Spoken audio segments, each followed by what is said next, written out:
Hello, everyone. My timing's always off on that, just a little bit. So weird. Hey guys, welcome back. Welcome to part 2 of the Smith Maneuver. Tonight's the accelerators. It's going to be pretty darn exciting, pretty darn cool stuff. So I know lots of you got your book over the last week. I got a message from someone was like, I was panicking about reading it, so I took off a whole day to just read it, and then I was done in half a day. It was great, and I got all the info I needed. So that's great. Yeah, really well written. Yeah, nice and easy to understand. And that's what I was saying actually to someone today, to an investor. I was saying when we first heard of, he asked, are you implementing the Smith Maneuver? And I said, yeah, actually, we're in the middle of it right now. We're using Sean Impey to refinance and get things all set up properly. And I said, you know, when we heard about it 20 years ago, it was like this big thing that it was like overwhelming. It was super complicated in my mind. Certainly I've, advanced as an investor since then. But also, I think that the strategy was really just broken down into a nice, simple, simplistic way of dealing with it. And there's people now that help us do it, like Sean Impey. So, well, the beauty of this too is as much as we want to implement this as investors, if you're not an investor yet, you're a homeowner, you have a mortgage, you're in Canada, this applies to you. This is something that you can put into practice. This is something that you can start arranging right now. So super, super important if you want your mortgage paid off sooner, if you want to save money, if you want to pay less taxes, this is what it's all about. So that's why there's so much excitement over this, and people are totally interested in it.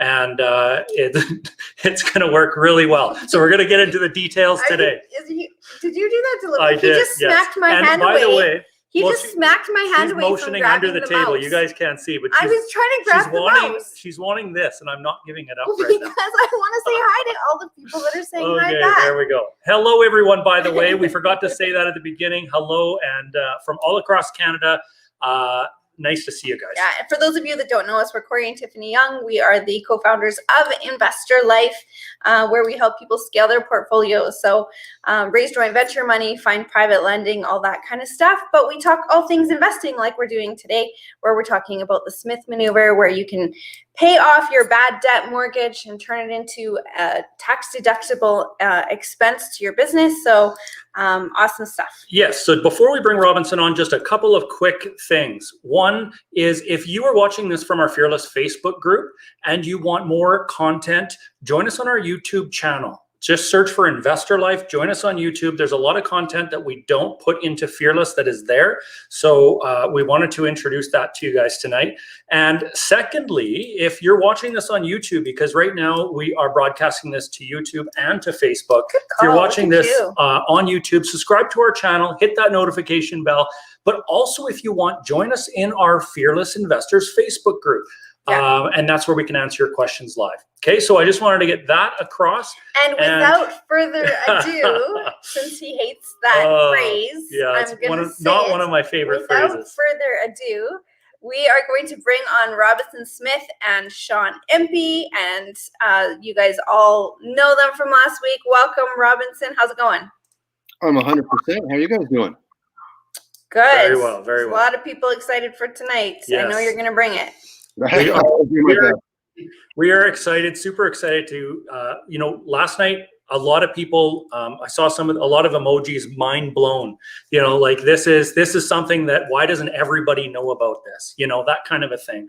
And I think that, from my opinion anyways, tonight is only going to just like dramatically increase our mind being blown, because the stuff that we can put into practice makes such a huge difference. For sure. Yeah, I think your watchers are going to get significant benefit out of this. We went through the plain Jane Smith Maneuver, the first show, and there's a lot more to it. So I'm looking forward to getting into it. Awesome. Yeah, awesome. So can you run through in really just your quick nutshell that I know that you have to do on a regular basis, what that plain Jane Smith Maneuver, just kind of that basic standard is, just for those that maybe didn't catch last time, so they can have a little bit of a foundation going into tonight? Yeah, well, I worked into my deck, a synopsis of the plain Jane, so we can do that right at the beginning. Perfect. Awesome. And are we bringing Sean on right now? Why don't we introduce Sean? So we'll bring Sean in as well. So hello, Sean. How are you doing? I'm doing good, guys. Awesome. So Sean is a mortgage broker. Maybe you can introduce yourself a little bit as well, Sean. But what I will say is Sean is a mortgage broker extraordinaire. He is definitely. Yeah, I was just gonna Yeah, say. Now I just noticed here. What I'm going to do is just take that off so that people There can we see go. my face. Okay, so mortgage broker extraordinaire, and you work with a lot of creative strategies, a lot of creative stuff, and you are Smith Manoeuvre certified. I wanted to make that very clear to everybody. So a mortgage broker that understands this process is Smith Manoeuvre certified. And we have also endorsed you as well, Sean, that you are in also one of our Investor Life preferred mortgage brokers. Yeah, So, and what that means is basically you know how to work with investors, because there's so many mortgage brokers out there that know how to, do the normal stuff, but they don't know how to actually work with investors. So you've got all these different toolboxes. Hey, Sean? I am an investor, so that gives me a big head start. So I've got a lot of single family properties, some condos, and I own part of the multifamily. So I've seen and made a lot of the mistakes myself, so I can help people get over those when they yeah. go wrong. Okay, well, we're going to hit right into this. So, do you want to share your screen, Rob? Rob, is that what you wanted to do? You can get the presentation going? Okay. Yeah. Well, why don't we do that? If you want to share that, okay. then I can bring it up here on the screen for everyone to see. Let's see.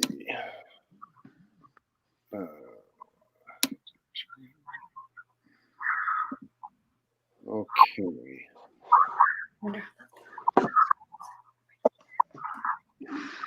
All right. I know what it is. You helped me through this. Wow. You.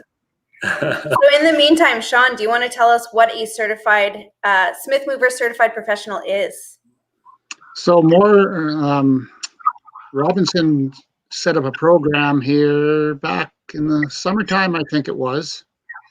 And what he's done is developed a course for anybody who wants to learn the ins and outs of the Smith Manoeuvre. So it's geared towards different trades, mortgage brokers, realtors, accountants. They all have a little bit different flavors. So signed up, managed to pass the exam.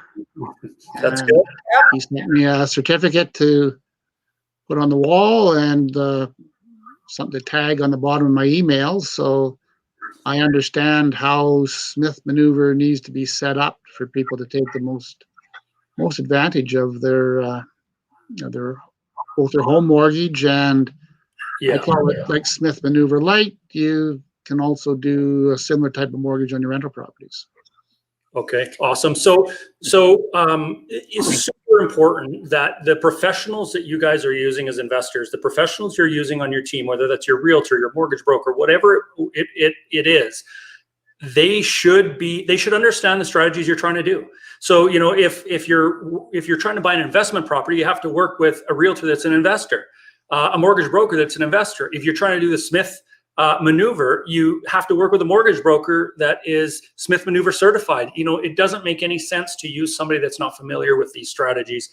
You're just going to be beating your head against the wall. Well, and if you don't set it up properly, then it doesn't work. So that would really be upsetting to go through the whole process and then find out that that's the whole point of it is no longer going to work for you. So yeah. And there's a lot of professionals who have, I guess, been implementing this for their clients for years, but not knowing they haven't been getting the full benefit out of it or doing it incorrectly. So it really is important to use someone who's gone through the program and learned the ins and outs of the strategy, like Sean.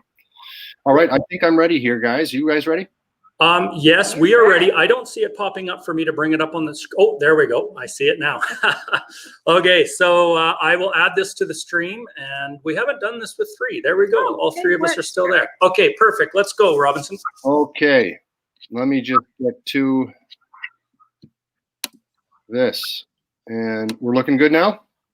looks great. There we go. Perfect. Okay, so welcome everybody. What I just want to do is a quick recap. I know there were some people who weren't able to attend the first part. We're just going to go over the plain Jane Smith Maneuver really quickly. And basically the reason the Smith Maneuver exists is because we pay very high taxes. We've got very expensive mortgages, And because of these two factors, a lot of our money is going out the door to somebody else instead of towards our own investment programs. We're not able to save adequately for our retirement. So the Smith Maneuver is a strategy which converts the non-deductible mortgage interest on your principal residence to tax-deductible interest, 100% tax-deductible. And basically the way that works is if I've got a re-advanceable mortgage, because I've talked to Sean and he put me into one, fantastic, thank you, Sean. Now I've got a $2,200 mortgage payment. Whenever some of that principal is reduced on that mortgage via the principal reduction component of the payment, the line of credit which is attached to the mortgage on this re-advanceable will increase its limit. So if $940 of that $2,200 goes down against that principal, the line of credit limit increases dollar for dollar, and I can pull this $940 out to invest.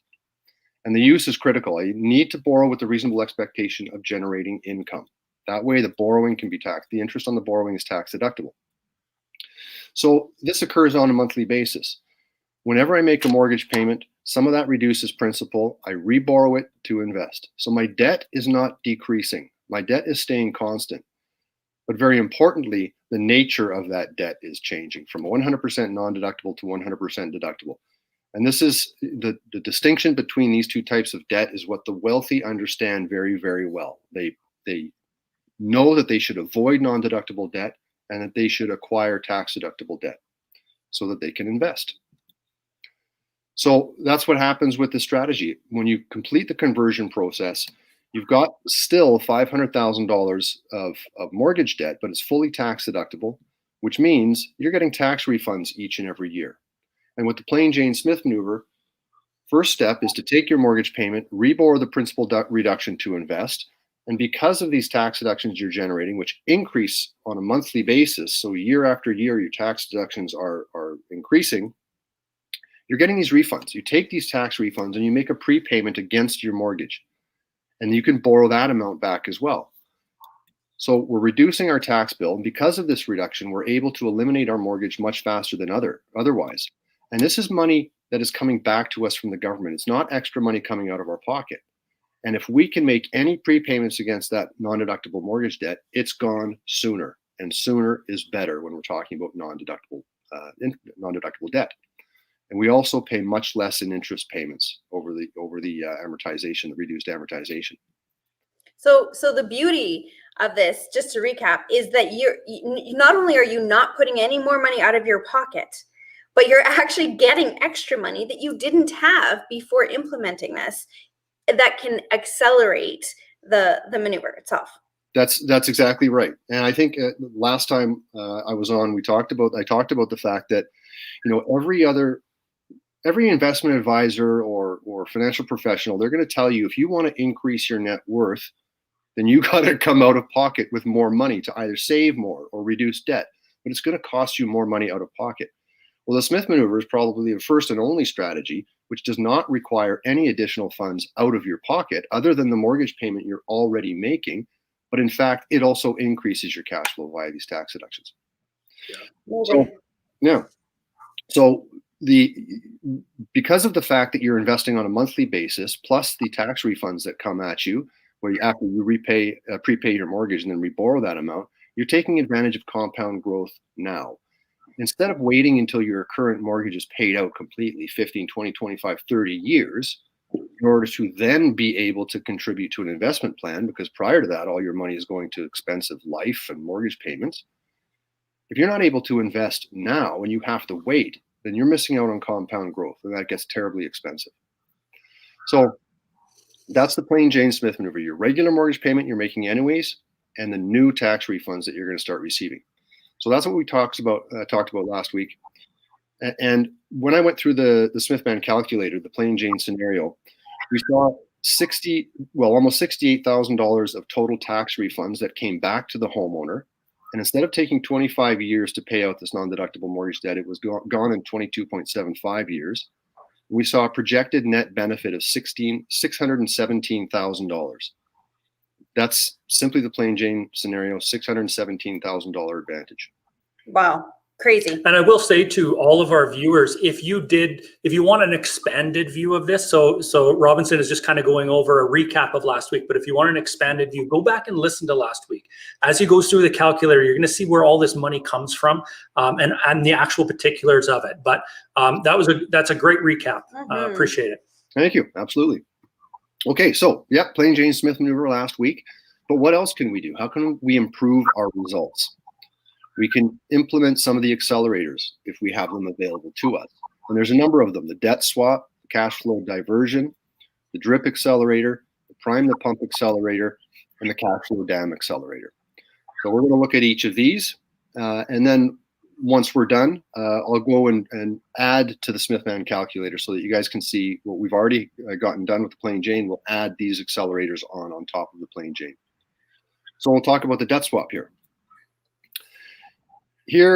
Here's my brand new readvanceable mortgage, courtesy of Sean Impey. And we'll see here that I've got $500,000 of non-deductible mortgage debt. There's my line of credit. Well, a lot of Canadian homeowners, it's not uncommon for them to have some investment portfolio that they've built up over the years. Or maybe they've got an emergency fund of cash. So in this case, we're talking about one or the other really here. But you can do both if you have the ability. But what I can do is I can take my cash or I can take my investments and prepay my mortgage. So with the cash, if this is my emergency fund, I'm going to want to go out and get a personal line of credit, and I'm going to only use it for emergencies. I'm going to swear up and down to my spouse, my God, and everybody around that I'm not going to touch that personal line of credit unless it is an emergency. Well, that frees up this cash to prepay my mortgage. This cash has been earning 0% or close to it as an emergency fund. So I can take the cash, I can make a prepayment against my mortgage. That non-deductible debt goes down by $10,000, and then right away that line of credit limit opens up by $10,000, and I can pull that $10,000 out to invest. So I've gotten $10,000 in unproductive cash, invested into a productive asset, but I've also immediately converted $10,000 of debt. Now with the investments, if I take my $10,000 of mutual funds, for example, I'm going to want to look at taxation, but I can redeem these mutual funds for cash. I take the cash, same thing. I make a prepayment against my mortgage, and I don't know, a couple days later, I can reborrow that $10,000 and buy the exact same investments I just sold if I wished. Now we want to be concerned with the superficial tax laws, whether we are able to buy the exact same investment or if we have to buy a slightly different investment. But we don't have to buy the same investment. We can just invest with the reasonable expectation of generating income. So within the course of 7 or 10 days, I've had $10,000 of investments, gotten cash, prepaid my mortgage, reborrowed, and bought the exact same investment back if I want. So all that does is I'm still invested for growth, but I've completed the conversion of $10,000 of non-deductible debt, bam, very quickly. And that's very, very valuable. So I've increased my tax deductions with that one move there. Yeah. So the cash flow diversion. Let's assume that I receive my income every 2 weeks, whatever it is, it goes into my personal checking account. And I decided a while back that I'm going to do something about my financial future. Not working for me. I gotta start saving, and I can afford to invest $400 a month. That's great. That's fantastic. And so my income comes into my bank account, but I instructed the investment company to come in on the same day every month and just take that $400. Take $400 from that account and get it invested. And that's, in the example previous, this is what's built up that $10,000 of mutual funds, for example. So money comes in and automatically gets reinvested. Well, I bet you can guess what we're going to do with it. When that money comes in, my income, instead of investing it right away, I'm going to instruct a prepayment against my mortgage of $400. And this is above and beyond the regular mortgage payment that I'm already making. So that non-deductible debt goes down by $400. The line of credit limit opens up by $400, and I pull that out and get it invested. So I'm still not coming out of pocket any additional money. I was already investing $400 a month, and I'm still investing $400 a month, but instead I'm first prepaying my non-deductible debt and generating tax deductions. So it's funny. This reminds, like, the whole kind of scenario reminds me of when we had credit card debt, years ago, and it was like, how do we pay down our credit card debt? Well, everything was, put our money first on our credit card, then use the credit card, then put our money on the credit card, then use the credit card, so that the interest didn't accumulate on it. And that was the whole thing, was it's the same money, you're just redirecting it so that it's working smarter for you. So it's the same money that you have, this $400 that's already sitting there. But now, instead of it just, going to 15 different places, you're taking all of these different places where you put money, putting them first on your mortgage, paying that down, creating some tax deductible debt, and continuing on with your life. Yes. I love it. Yeah, it's awesome. It's super powerful. Yeah, and the important thing is, as we've talked about, is when you do that reborrowing, that you invest it with the reasonable expectation of generating income. So money that you have invested already, you can redeem it for cash, prepay, reborrow, and buy the same investment or a different investment by the debt swap we talked about earlier. Or if you're investing on a monthly basis or on a regular basis, first prepay your mortgage and then get it invested. And we know that that 100% of this $400 goes to reduce principal, because the regular mortgage payment we're still making, that is what takes care of the interest for that month. So anything that we prepay, 100% of that $400 goes to principal. So it's very effective in reducing that amortization. Yeah, it's awesome. It's great. Great, but I'm just going to say, you investors, we're a group of investors, so these are great, these accelerate, but wait until you see the cash down. Like, that seriously made me sit there. I'm reading the book, and I'm like, wow. Yeah. Are you kidding? Wow. Wow. Like, I kept saying to myself, all by myself, and sitting in my car reading it, actually. And I'm like, you weren't driving though, right? No, I was not driving. I was just like, wow, like, all by myself. So guys, these are awesome. These accelerators are all awesome, but wait until you get to the cash down. Cash down? Before we get there, and we will, Tiff, guarantee it, the DRIP accelerator. So DRIP stands for Dividend Reinvestment Plan, Dividend Reinvestment Program.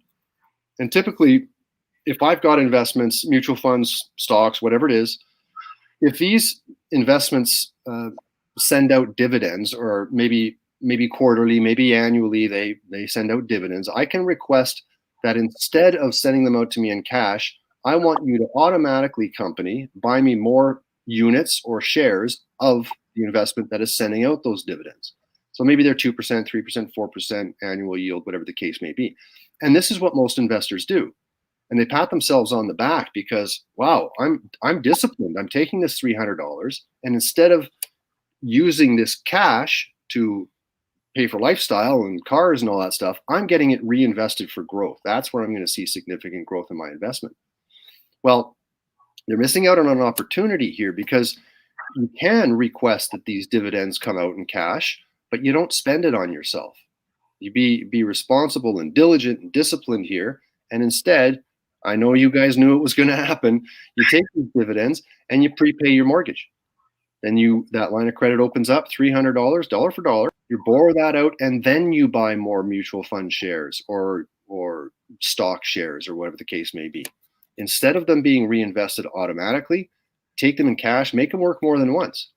You're accelerating the reduction of your non-deductible debt. You're increasing the tax deductions that you're generating. So a lot of people may say, well, what about taxation? If I'm having them reinvested automatically each month versus taking them in cash, is there a difference in the way I get taxed here? And the answer is no. The CRA is going to tax you on these dividends, whether you take them in cash or whether they automatically reinvest to buy you more shares or units. So the taxation treatment is the same, but I'm greatly accelerating the elimination of my non-deductible debt. It's going to do very good things for me. Yeah. Awesome. Yeah. So prime the pump. This is where you folks are. This might not be hugely new to you. A lot of you access the equity in your homes to invest in real estate to begin with, but it ties in nicely with what we're doing here with the Smith Manoeuvre. Now, let's say I'm in the wrong mortgage. It doesn't work for the Smith Manoeuvre because it's not a readvanceable mortgage. I call Sean. Sean says, okay, we're going to get your house appraised. We're going to go through the qualification process. and we're going to get you a readvanceable mortgage. So upon appraisal, the result comes back that the house is valued at $625,000. Well, readvanceable lenders will go up to a maximum of 80% loan to value, meaning the maximum loan that they're willing to extend to you on a $625,000 house is $500,000. Well, in this case, it just happens that that's the amount of mortgage debt that I have to pay out on the mortgage that doesn't work for the Smith Maneuver. So upon registration of this mortgage, I have my brand new readvanceable mortgage. This $500,000 of mortgage debt gets fully transferred over from the mortgage that doesn't work over to my new mortgage, and I've borrowed the maximum that I can from the lender for this mortgage. So there's no available credit on this line here. And so now I proceed to implement the plain Jane Smith maneuver with my regular mortgage payment. Maybe I implement the debt swap, the cash flow dam, or the drip accelerator, but there's no big chunk of cash that I can invest right away. Well, all you got to do is say, Sean, before the appraisal, I want you to come to my place and slap a coat of paint on it and do the gardening, right? And then you get a higher appraisal value. So let's say Sean does a good job and you've got $800,000 appraisal value. Well, 80% loan to value means that they're willing to lend you a total of $640,000. So when this mortgage gets registered, the payout of the existing mortgage is only $500,000. That's the existing debt of non-deductible variety that you had. It gets paid out. It's now on the readvanceable mortgage. But because we're willing to lend a total of $640, they give you an immediately available balance on this line of credit of $140, the difference. 500 plus 140. If you pulled all that out, you'd be maxed out at 80% loan to value. So the homeowner has a decision to make. Do they leave this as available equity, which they certainly can. They can leave it as available equity on an ongoing basis and simply implement the plain Jane Smith maneuver, maybe with one or two of the accelerators, or they can pull some or all of it out to invest. Now, when we pull out this $140,000, let's assume we're going to pull it all, we're going to invest it directly. Some people might say, well, okay, I'm going to pull out this $140,000 and I'm going to make a prepayment on my non-deductible mortgage debt of $500,000 and bring that way down to $360,000. You can't do that because then you are borrowing to consume, because the test is from the CRA, what did you do with the borrowed money? And if I borrow $140,000 for my line of credit and I use it to pay down non-deductible debt, then the borrowing itself is non-deductible. Okay. So wow. That's huge. Yeah, I didn't catch that before. And again, this is why we want to use these certified professionals, because it's these kinds of little things, as well as we have a lot of questions about people saying, how do we do this? It's if we pay down our mortgage, it's too much. We'll get prepayment penalties and stuff. If you're using the right products, guys, those things are not applicable. So that's why, again, it's so important to use these certified professionals, because they're going to make sure you're in the right product where you can pay it down and you're not paying down 140 of your equity straight up. You're actually doing it so CRA approves of you doing it. Huge. Yeah. And if you're talking to a mortgage broker who's not a Smith Manoeuvre certified professional mortgage broker, maybe they've heard of the Smith Manoeuvre, they haven't read the book, or they haven't done any research, but they know, maybe because you tell them, that you need a readvanceable mortgage. Well, if they don't know to ask you the questions that an SMCP mortgage broker will, they might get you a readvanceable mortgage, all right, but it might not be the best one for you, and it might end up being very expensive because they simply don't know how to position a particular client with a particular readvanceable mortgage. There's a number of them out there, but there's going to be one that is best for you, and that's what an SMCP broker knows how to investigate. So this $140,000, I can pull this out and invest it anywhere I want. I can invest in stocks, bonds, mutual funds, ETFs, index funds. I can start a new business, or I can invest in real estate. If I borrow this $140,000 out and use it as a down payment on an investment property, then now I've just increased my portfolio. Maybe it's my first rental property, maybe it's my second, whatever the case may be. But I am borrowing to invest with a reasonable expectation of generating income. And if it's investment real estate, that income is going to be rental receipts. So I can deduct the interest on this $140,000 that I create right away. And then I begin to execute and implement the Smith Manoeuvre.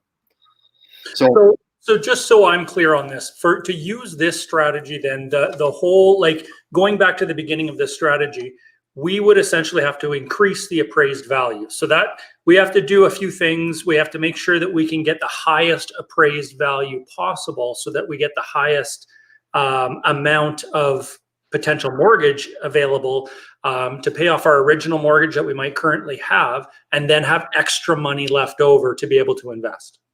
Yeah, and it might not be a stretch that many of these people who are on this call tonight are going to have that equity. If they've owned their house for a good number of years and it's increased in value, meanwhile they've been paying off their mortgage conventionally like everybody else, the value of their house has gone up, the mortgage balance has gone down, and so maybe 7-8 years ago when you bought the house or refinanced at that time, you took the maximum in non-deductible debt and there was no ability to borrow from the house at the time.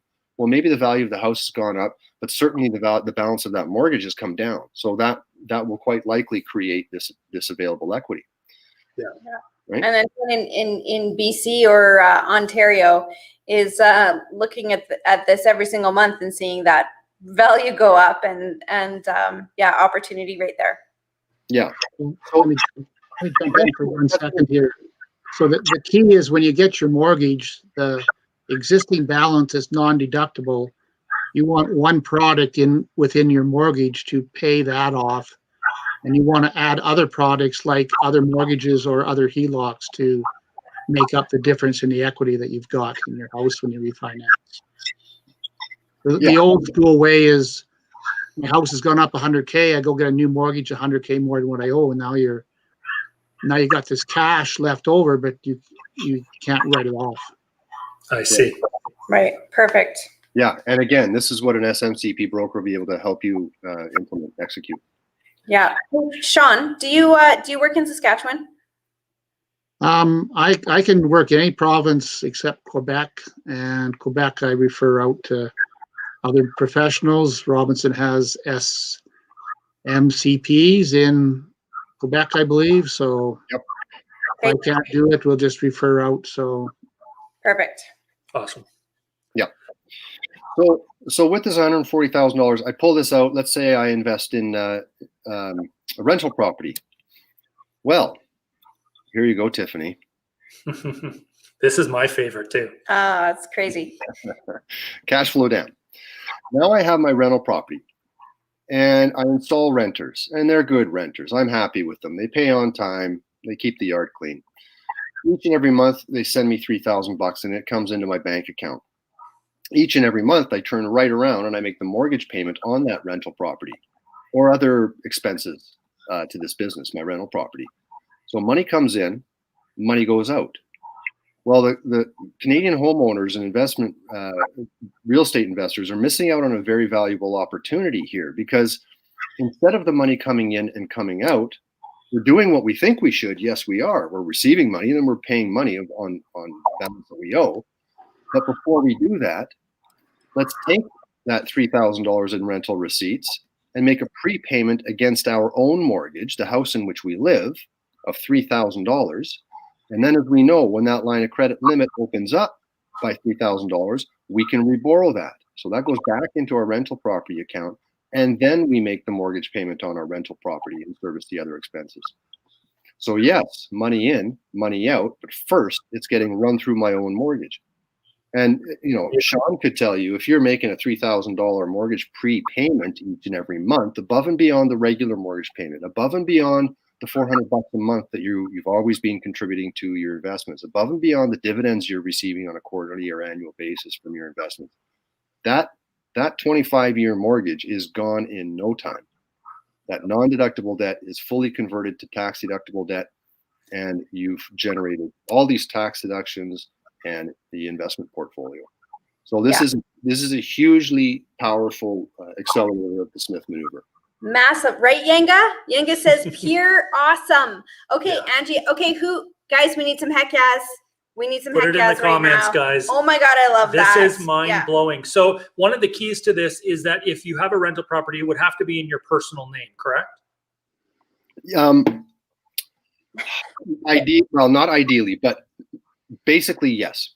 Okay. If I've got a rental property or two and they're proprietorships, so I own them in my own name, then the cash flow dam is pretty slick. It works pretty slick. The rental property is in my name. It's a proprietorship. Therefore, the CRA considers that to be me, right? Yeah. Now, if I own rental properties within a corporation, the CRA says, okay, you, Robinson Smith, you're earning your own investment income. You're earning your own employment income. You are your own legal person. And even though you own 100% of this corporation, which owns 1 or 2 or 3 rental properties, that corporation is its own legal entity as well. So now when we're talking about pulling money out, like the rental receipts, we're talking about taxation as regards pulling funds out of a corporation, right? Now when we reborrow to put the money back into the corporation to then subsequently service the rental expenses, we're dealing with a different situation. There's a transaction happening between 2 individuals, myself and my corporation. So it's not that it can't be done, but if you're talking to a Smith Manoeuvre certified professional accountant, they'll say, okay, this is what we have to do. This is what makes sense. This is what the CRA will accept. And you don't want to get too creative here, right? We're dealing with the CRA. You want to follow all the rules at all times. Yeah. There is a way to use a corporation which holds rental properties to your advantage. It's just not exactly the same as the cash flow dam. So this is designed for proprietorships. Perfect. And it also applies to, as I say, proprietorship. A proprietorship can be you're knitting and selling sweaters on the internet out of your garage. Or you've got a hot dog stand, right? A home-based business. If it's a proprietorship, you can take your receipts, you can prepay your mortgage, reborrow, and then service the expenses of that proprietorship. Love it. Okay, amazing. So I have a question about the flow here. So, most people, they collect the rent. They collect their rent, so they collect their $3,000, and then, maybe that's on the 1st of the month.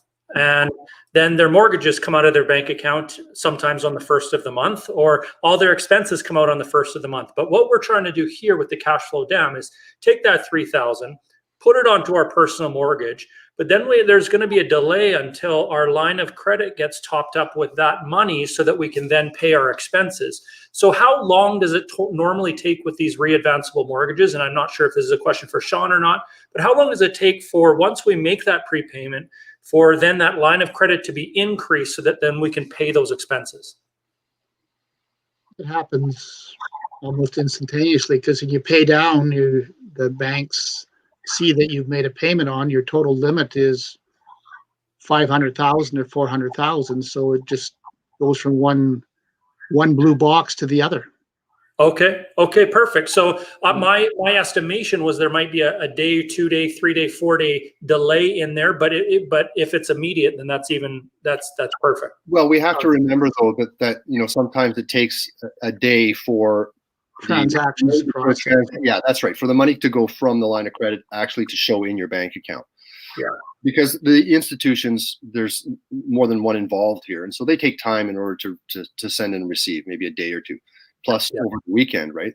They probably won't be implementing this, registering it. But what we would do in this case is we would start with $3,000 in that rental property account, so that on the 1st, when I get my $3,000 and I make a prepayment against my mortgage, the mortgage for my rental property is also coming out on that day. Well, there's already $3,000 in there, so that goes out, and then a couple of days later I restock it. Yeah. So we can, and I will just add to that too, that one of the strategies that we've been teaching for quite some time now, and I know we have a video on YouTube, I can't remember the name of it, but it's we will put it in the description here if you're watching this on YouTube though, is we always suggest we collect all of our rents on the 25th of the month. So all of our tenants pay us on the 25th of the month. Not on the 1st. Not on the 1st. And then all of our expenses come out starting on the 1st, our condo fees and our mortgage and all of that kind of stuff. So if you do have a few days in there in between, then then that works extremely well as well. The flow just flows along even that much easier. Yeah. I set all my mortgages up to come out somewhere between the 5th and the 10th of the month, so I got 3 or 4 days to collect the rent. And that's when you're setting up your mortgage, always always make sure you're not paying it on the first. That's just creates too many headaches. Yeah. Yeah. Awesome. We have so many questions. I'm not sure when to get the questions in and when not to, but should we just let you keep going? Yeah, I think I am just going to wrap up here, and then we'll just go to the Smith Manoeuvre calculator. Yes. But just to sum up here, the Smith Manoeuvre, each and every month you're able to invest money you wouldn't otherwise have available. And each and every month you're generating valuable and increasing tax deductions. You're able to eliminate your expensive mortgage in record time. These benefits start now, they occur simultaneously, and no new cash from you is required. So really quickly on readvanceable mortgages, I can go to my bank that I've been with for 15 years and go see the mortgage specialist, whether it's TD, RBC, BMO. And I'm going to say, hey, I want to do the Smith Manoeuvre. Oh, I think you need a readvanceable for that, right? Yes, I do. Okay, we got one. We've got one. And it's theirs. They only have one product. And it's 99 times out of 100, maybe that's exaggerating, but it's not going to be the best for you. You need to have someone look at it. If you've got a mortgage broker, they can look at a whole bunch of different readvanceable mortgages and find the best one for you. But you got to use a Smith Manoeuvre certified professional mortgage broker, because a non-SMCP mortgage broker is not going to know the ins and outs when it comes to what is the best mortgage for you, how to properly register it. What happens if something happens in your personal financial situation a year and a half down the road? How do we deal with that? So, and also the prepayment allowance. So there's a lot of different things which benefit you, the homeowner, by using an SMCP. Now, refinancing now, the penalty may be high. We're seeing high penalties, IRDs, if we're getting out of a mortgage and into a readvanceable, but it might still be worth it. Firstly, the mortgage broker can do a calculation for the remaining term of your mortgage. If we break the one that doesn't work, how much do we pay? But yet, how much are we going to save on the remaining term? And you can compare those numbers to see if it's still worth it. Now, that simple comparison may suggest it's worth it. Maybe it doesn't suggest it's worth it. But if we add on the benefits of generating tax deductions now, investing now, and reducing the amount, speeding up the acceleration of that debt repayment, of all these benefits of the Smith Manoeuvre, maybe you are over the hump and it is worth it now. So simply looking at how much your penalty is not enough of analysis. Sean can do one for you. And housing prices, we don't know what's going to happen with housing prices. But if you refinance into the appropriate mortgage now, you have the ability to access the equity, whether you use it or not, whether you use it for the Smith Manoeuvre or not. You get the ability to access equity when you want it.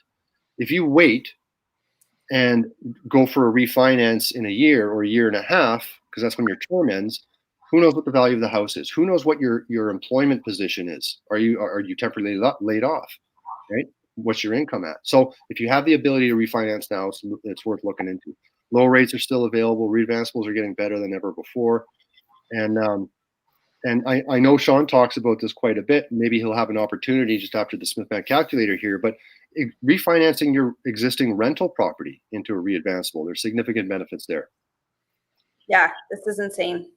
Yeah. So the Smith Manoeuvre Certified Professional Accreditation Program, look, if you go to, we already know, Sean Impey, where to find a mortgage broker, but if you're looking for other types of SMCPs, realtors, investment advisors, accountants, insurance, etc., you can go to smithman.net. And on the top, there's a link. It says find or become a Smith Manoeuvre Certified Professional. You'd click that link and you could inquire as to an SMCP. We can hook you up. So everyone that's been asking about Quebec, BC, Ontario, the SMCP lawyer, SMCP CPA, all of those questions can be answered by going to that Smithman net and just hit that, what he just said. So that's perfect. And this calculator. So also, I just want to address something really quick. We've had a few questions that have come in that have kind of said, I don't understand that though. So if I sell my investments and then I, buy back in, what if they're more expensive? Or, what if my HELOC is more expensive than my mortgage is, and all of those kinds of things. So this is where this may work for you and it may not, but you don't go into it without knowing 100% for sure ahead of time whether or not that is. And that's by using a calculator, having Sean use the calculator, and ahead of time whether or not it's going to be worth it for you. It's not like it's a guess. Am I correct? Well, I mean, if we're looking at, I got an index fund or mutual funds. If I sell today with the goal and projection of buying in another 7 to 10 days, how much am I going to lose? I mean, do mutual funds take off and do 25% over the course of a week, up or down? No. I mean, they're nice and stable and blue chip stuff, and same with index funds. And so there is that risk that this week or 10 days that you're uninvested, the market goes against you. But that's what you talk to the advisor about. Say, what is the risk that firstly, how much taxation do I have to pay? A whole bunch of tax? Ooh, yeah, you've done really well. You're going to have to pay a whole bunch of tax. And this is a very volatile stock, so we don't know what's going to happen within that week. Then maybe you don't do it. Yeah. Right. That's an analysis. One of the accelerators too. It's just one of the options, and there's a million of them. Yeah. But yeah. One of the things I wanted to mention, it was a question that was a little bit back here, but it was in regards to now I'm going to have an interest payment on my line of credit. And how do I cover that? And I just wanted to address that by saying that was answered very, very clearly in last week's presentation. So if you can watch last week's presentation, Robinson went into exactly where the money comes from to pay for that extra amount of interest. When you pull that money out to use it to invest, you pull it out of that line of credit, and where does that interest payment come from? Well, that question was answered last week. So go and check out that video. Awesome. And this calculator that Rob's going to show us, this calculator is insane, and it's crazy how it shows us. It's only $70, you guys, to have it yourself, so you can run your own numbers yourself. There is a 15% off coupon. I don't know what that comes to, but it's whatever. It's $60 then, something like that. But yeah, like, have this calculator he's going to show you, you can have access to this calculator. So last week we got to the point where we're at now. So we've saved, just doing the plain Jane Smith maneuver, we've saved 2.25 years on our amortization. We've improved our net worth by over $600,000. We've got a taxation improvement I see there. So that's just doing the plain Jane. So we're going to be adding to that this week with the accelerators. Yeah. So deduction, you can see the calculator right now? Yep. Okay, so deductions of $155 over the original amortization of the mortgage, which leads to tax refunds of $68,000, which otherwise I wouldn't have seen. Instead of 25 years, that non-deductible debt's gone in 22.75, and my investment portfolio is worth $1.06 million. But if I were to pay out that fully deductible investment loan that generated that $1.06 million, I would still have $617. So that's my net worth improvement. So now this is pre-filled. So last week I inputted, I got $150,000 of employment income, but I'm going to add here that I've got a rental property that brings in $36,000 a year in rental receipts. Now, we're starting to see results over here already. How much of this rental income is required for living expenses? I just want to go and make sure. Okay, good. So the reason things change is because my income just changed. So this $36,000, I don't need any for rental income. I got a job. I'm making $150,000. So I'm not skimming off that. My rental property cost me $34,000 a year, so slightly cash flow positive. So there's my gross annual income. On the investment side, I got good old boring mutual funds. It could be stocks, bonds, whatever it is. And the value is $30,000. That's what I have invested already. I don't need to fill out investment property assets. So I'm going to say I got $10,000 in emergency funds. That's just sitting in cash. It has been for a long, long time. Now, I can add in if I've got credit card debt. Personal line of credit debt, because that will give me an opportunity to consolidate. If I have room on the new mortgage, I can consolidate that debt to a lower rate. And I can also do that with my deductible investment loans if I have any. So I got a personal line of credit. Maybe I've got deductible debt at $10,000. I would preserve that out of the line of credit of my new mortgage, not on the amortizing side, because it's already deductible. That's where I want it to end up, is on that line of credit. So I would pay out my non-deductible debt on top of my mortgage, and I would pay out the deductible debt with the line of credit, so that all the tracing is very, very clear. Yeah. And if anyone is finding this hard to follow, I just want to remind you, we read the book over the last couple of weeks. We got the book and read it. We also were here for last week's training.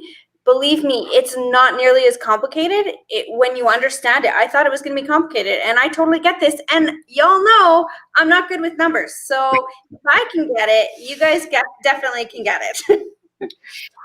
Yeah.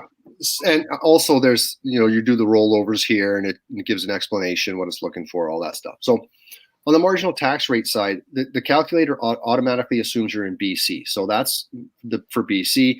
If you're not in BC, but you know your actual marginal tax rate, you can type it in here, or it's not going to be hugely different if you don't know it. But that's what it comes out for as my marginal tax rate based on my income. Now I get to the second sheet here. Can you see my cursor moving around? Yep. Okay, good.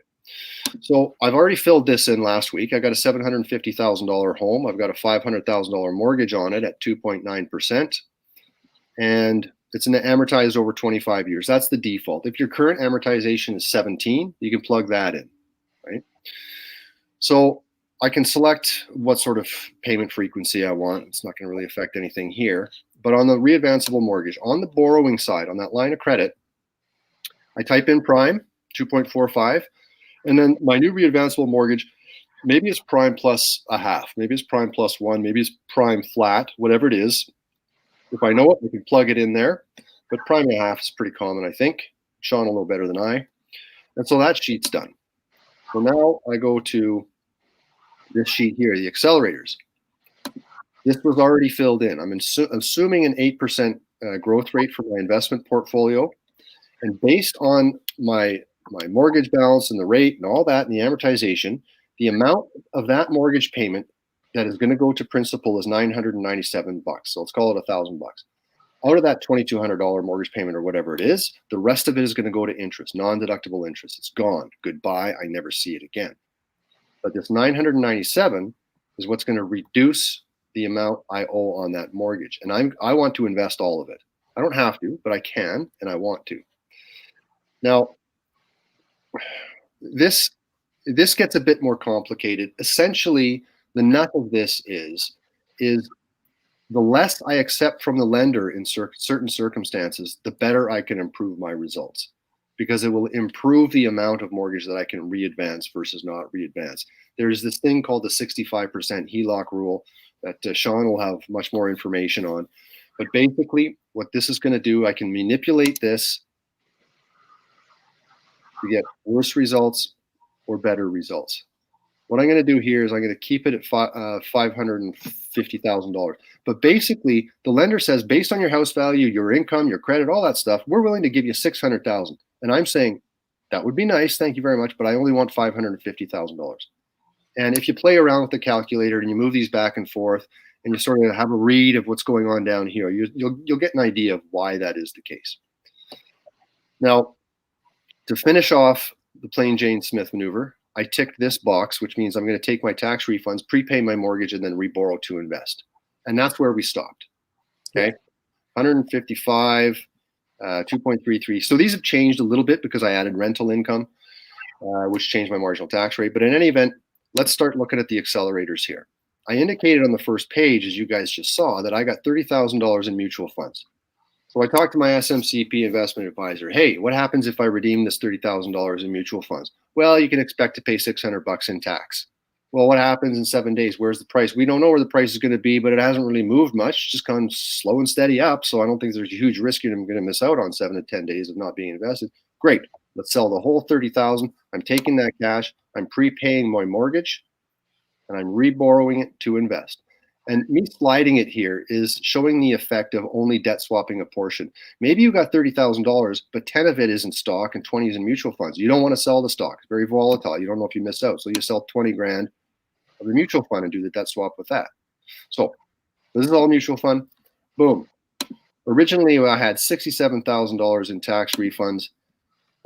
Originally, it was 2.25 years taken off the mortgage. Now it's 4.5. And now from 617, I'm up to $863,000. And remember, the only change I've done here is this debt swap. Sold assets I already owned, ran the cash through the mortgage, and bought the exact same asset. And that's a significant increase from 600 and change to 863,000 net worth improvement. Now, I can also say, you know what? I know that I'm getting an inheritance of $10,000 in 2023 in May. And it'll calculate your improvement there, but it applies it in the future. If it applied it now, you'd get inflated results. So we have to apply it when you're actually receiving it. Emergency cash. Emergency cash. This $10,000 I have, I'm going to take it out of my bank account that's been doing nothing for me for years and years, and I get a personal line of credit for my emergency fund. But I'm going to take this cash, prepay my mortgage, and then get it invested. So what this calculator is doing, That's unreal. it's insane. That's insane. So what it's doing really is it asks you all your questions. What liabilities do you have? What assets do you have? And then it says, all right, now play with these numbers and see what you want to do better with what you already have, debt, assets, and just play with it. So it makes it really easy for you to adjust and say, I have all this stuff, but I don't know what to do with it. Well, here's what you can do with it, and here's how it works out if you do this or that. Yeah, you can use this, see what the scenario says with this accelerator, but without that one. We'll add them both now. Now do the other way around. I don't think 8% is realistic. I want to put 7 in. Okay, put 7 in. I don't think rates are going to stay this low. I want to see what would happen if my mortgage rate wasn't 2.9, but what if it was 3.4? And what if the prime rate wasn't 2.45? What if it was 3.22 or 25 or whatever it is? So you can play around and see what happens with the scenarios. Love it. And so we can do our super conservative version and something that's a little more aggressive. And some people might have 25,000 in emergency cash, and some might have 0. And same with the mutual fund. Some might have 100,000 and some might have 0. So everybody's situation is different, and that's why plugging it into this, you're going to get a personalized estimate. Yeah. So that was the debt swap. So a number of different debt swaps. One, right away from existing investments, lump sums of cash in the future, or existing cash. So the cash flow diversion.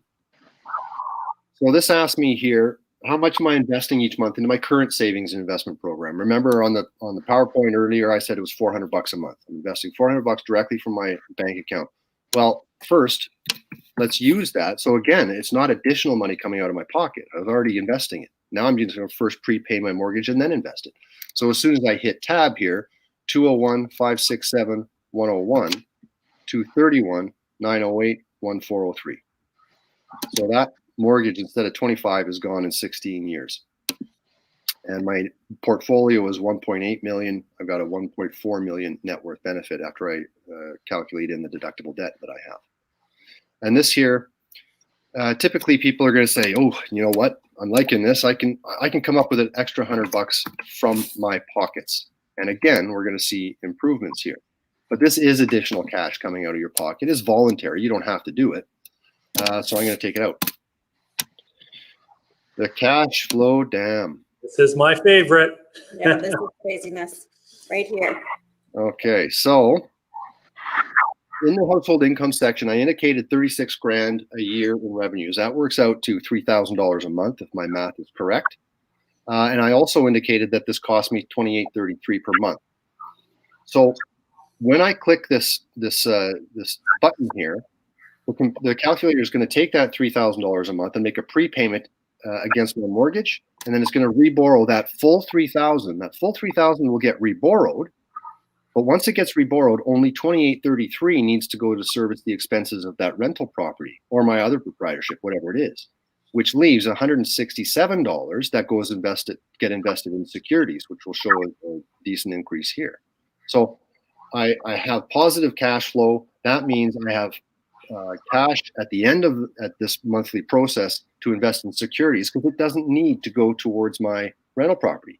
Now, if I want to put the full $3,000 in my rental property account, I can build up a little money so that, if any unexpected expenses come along.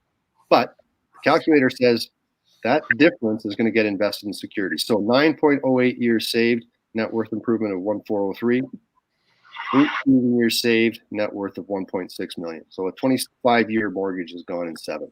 So a 25-year mortgage is gone in 7 years by applying the rents that we're already bringing in, even though we're cash flow. I call that a break-even property. If you're only making a little bit of money like that, that's pretty much break-even. So we've got a break-even property. We're applying our rents first to our mortgage and then paying our, condo fees, taxes, insurance, all that stuff. And we can take our mortgages from being 25-year AMs down to 7-year AMs. Now, Sean might be shaking his head saying, holy cow, that's a lot of prepayment allowance required from the mortgage lender. But, we had, when I was an advisor, we had clients that were doing the cash flow down, and within 5 months, 4 or 5 months, they'd hit their prepayment allowance. And for the rest of the year, or 6 or 7 months, or whatever it was, they had to make a penalty each month because they were over their limit. Well, it was well worth to pay the extra $103 for the penalty each month in order to continue the process. Yeah. And I just want to address something else too, that's something that we've seen come up is people saying, isn't this going to affect our ability to qualify? And Sean, I'd love your opinion on it, but let me just say, you guys, to qualify on additional rental properties, absolutely. But let me ask you, why are you investing in rental properties? Why are you doing this? We deal with thousands of investors every single year. We know why you're doing this. You're doing this for freedom of choice. You're doing this for, helping your kids, your parents, having a pension and a good retirement. That's why you're doing this. That's why you're investing in properties. What if you no longer have to invest in 14 properties to do that? What if by doing this maneuver with one property, you can now add $1.5 million in net worth to your net worth? Do you need to or worry? save 18 years on your mortgage? Do you need to worry as much about buying? Now, does it affect our qualification? I would say most probably. Sean, does it affect us?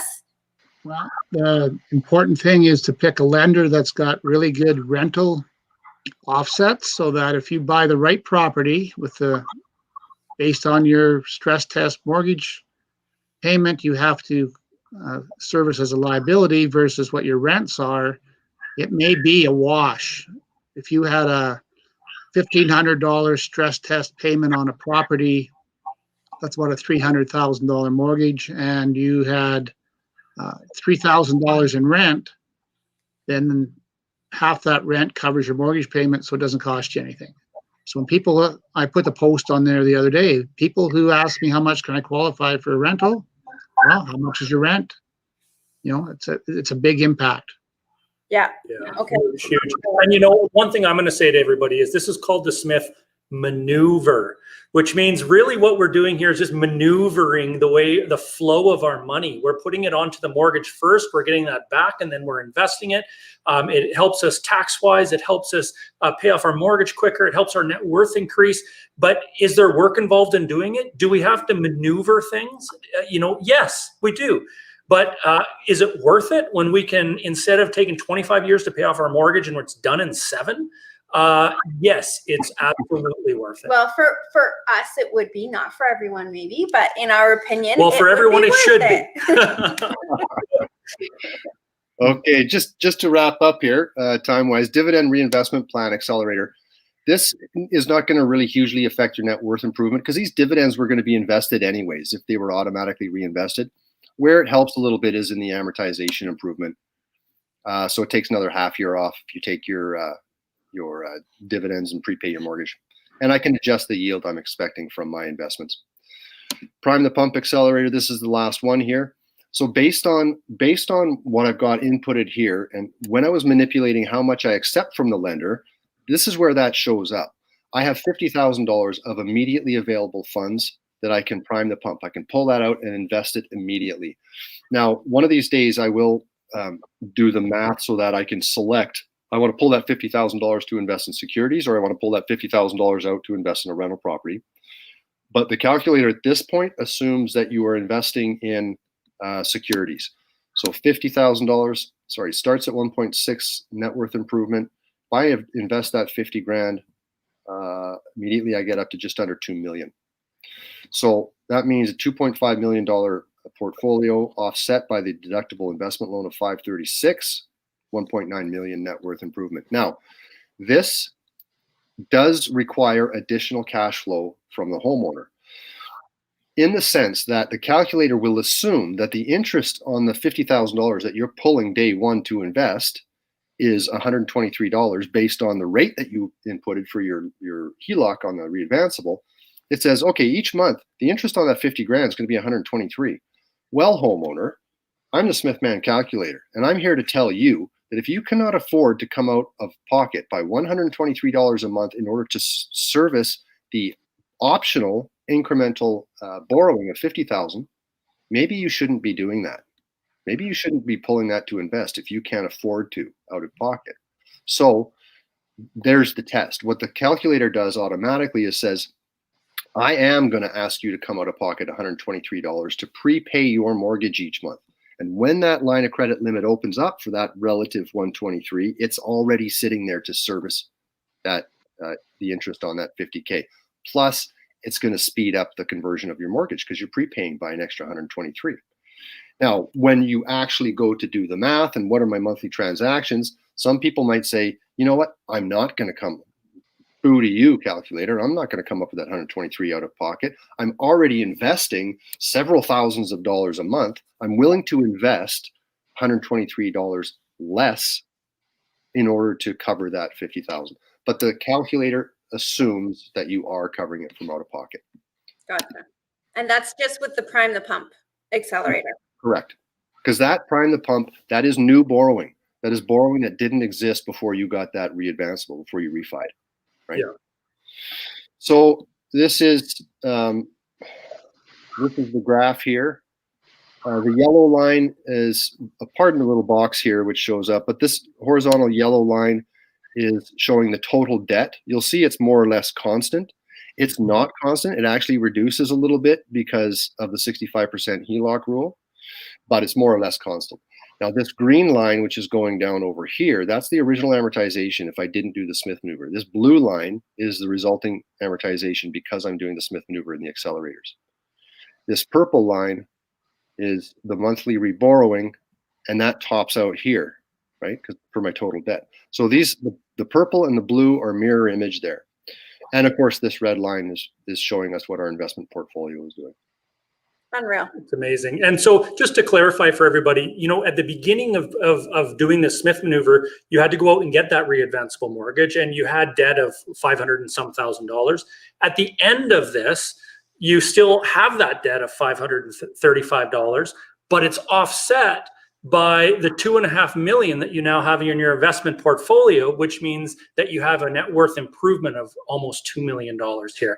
So it's you know, it's just another way of looking at this and maneuvering your money so that you can improve your net worth, have your original mortgage paid down, which is not tax deductible, and have tax deductible debt. So it's crazy. A phenomenal strategy, and we really appreciate you walking us through it. And I urge everybody watching this, if you don't have it yet, get the calculator, put your own numbers in there, start figuring this out stuff for yourself. I mean, even if you save 2 years off your mortgage, is it worth it? Absolutely, it's worth it. So okay. And I just want to address one more big question that we've had over the last couple of weeks, so that we've seen again and again and again.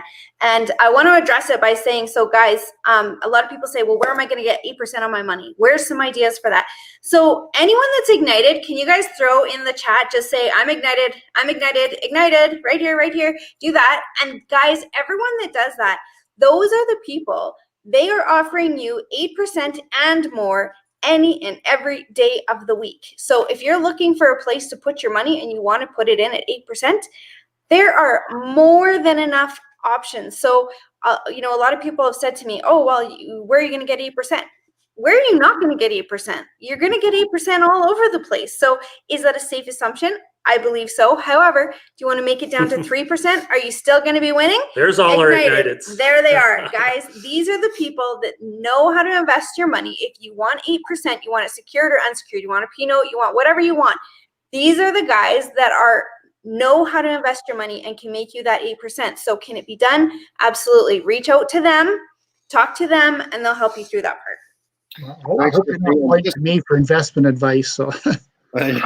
Just to finish off here, you can print the report here, and it shows what you've inputted. It shows the results that we're seeing on the right, and also it describes your monthly processes based on the numbers you've inputted. So that is that. Amazing. That is amazing. That's what that is. That's amazing. So we're going a little bit over time here, and we appreciate you sticking with us, Robinson, and Sean being here as well to answer some of the questions.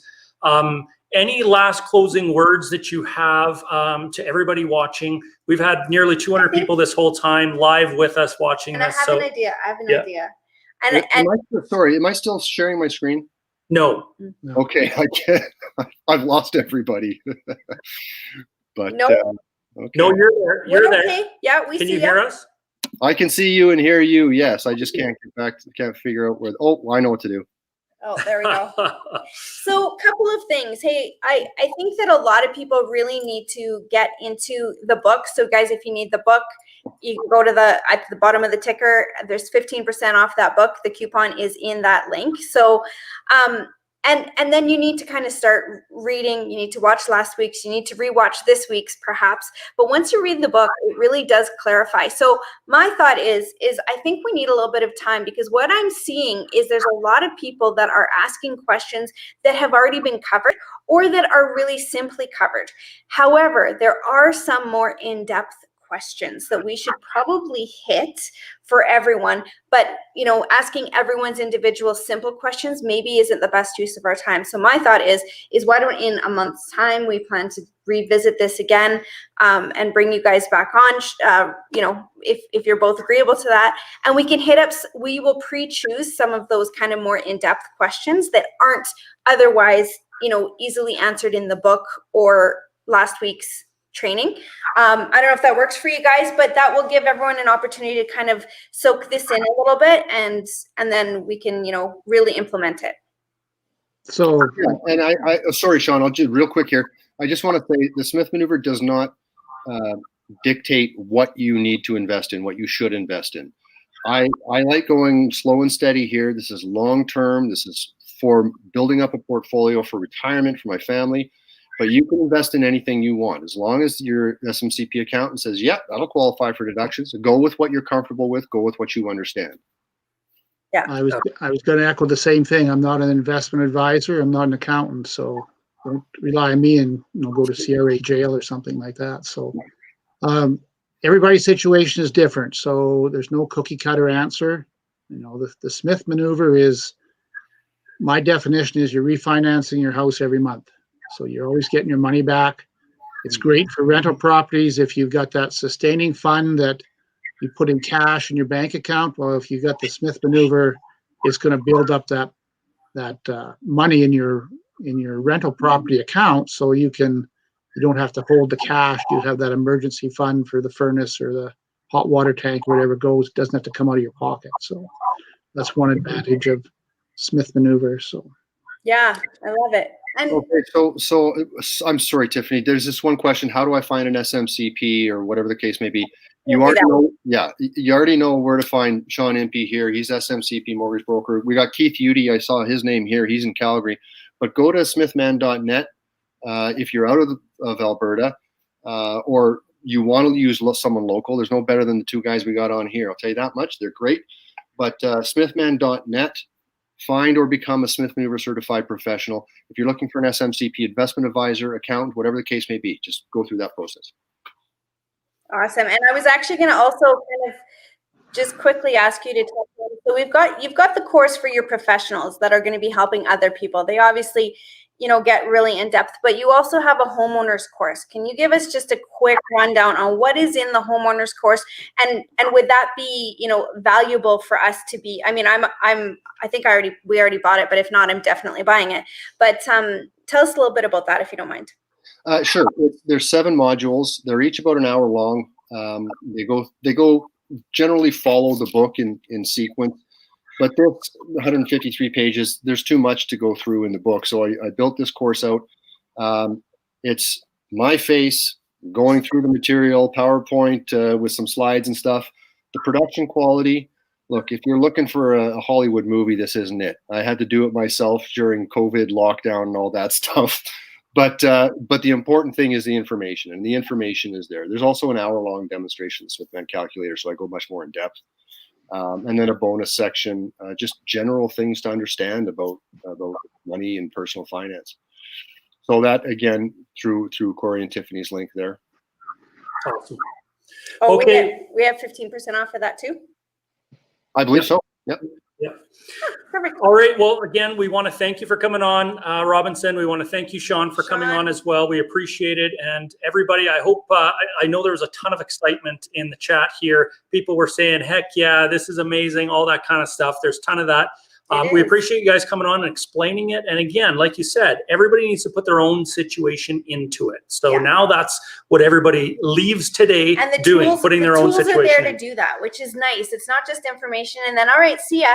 It's information. Here's a calculator. Now figure it out. And then here's how you implement. Like, yeah, it's awesome. I love it. So thanks again. And we will be now moving over to our Ignited session. So, so both of you will be coming in to talk directly with Ignited. So don't go too far. Do they have the information? Yeah. Yeah. Okay. So jump on in with us over in Ignited, and we'll see you guys there. And the rest of you guys, we will see you next week. We are doing a Calgary market update. So what the heck's going on?